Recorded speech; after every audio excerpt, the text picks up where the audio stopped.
Nama saya Joko, orang biasa kadang memanggil saya Pak Joko Budoyo gitu ya.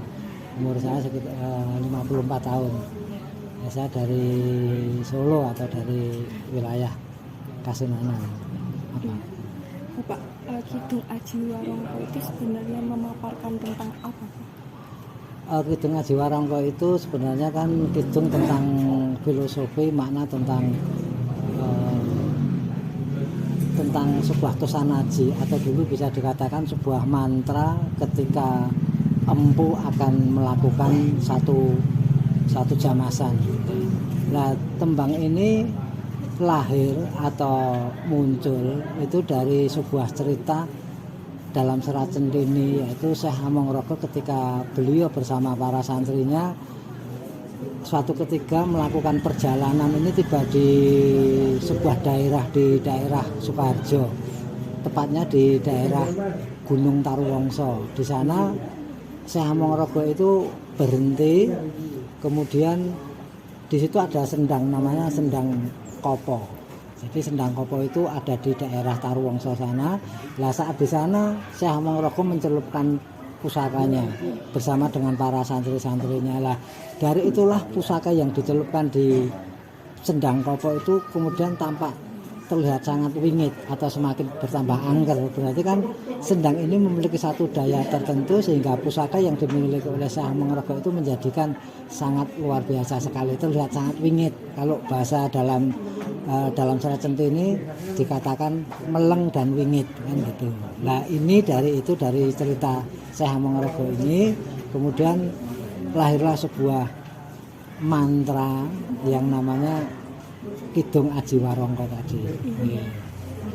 Berarti pada prosesi jamasan pusaka itu waktu yang tepat untuk melantunkan Kidung Aji Warongko itu pada saat melapisi dosan aji atau sebelum atau setelah Pak Baik? Iya, yang paling baik memang ketika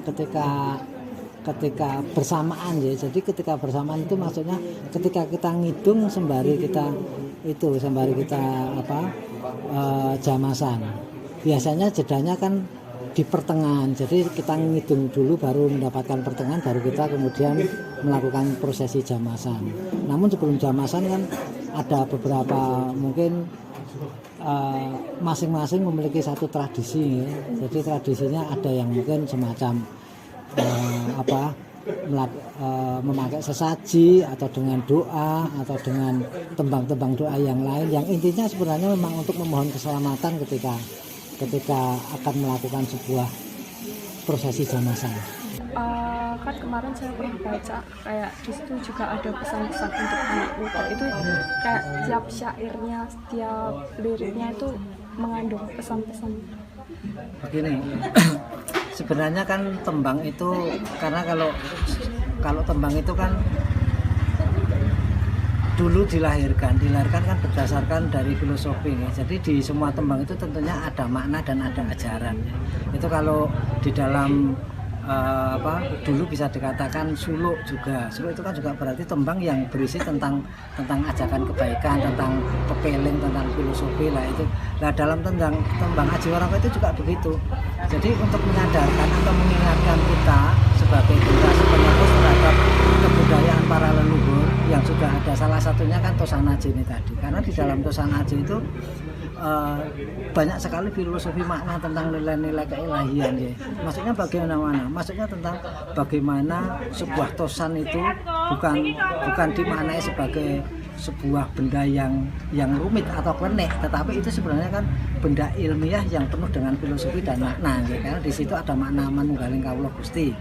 Yaitu kemudian di dalam pesan yang tadi di dalam Aji Warongko itu kan sebenarnya kan bagaimana generasi muda itu memahami tentang nilai yang dulu pernah diwariskan oleh para leluhur, sehingga dengan memahami nilai-nilai seperti itu, generasi muda kan tidak terlalu dalam sebuah euforia perkembangan zaman, namun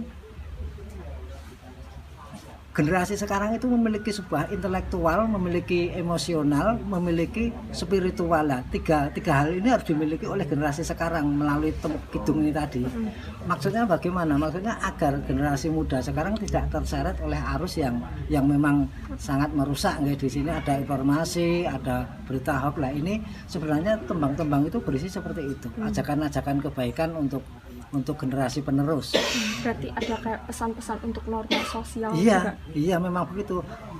Norma sosial, kemudian etika, attitude, kemudian tentang keilahian, tentunya kan semua itu kan dalam konsep berperilaku masyarakat Jawa itu kan semuanya kan mengarah kepada nilai-nilai keilahian kan begitu. Semuanya diserahkan kepada Tuhan Yang Maha Esa.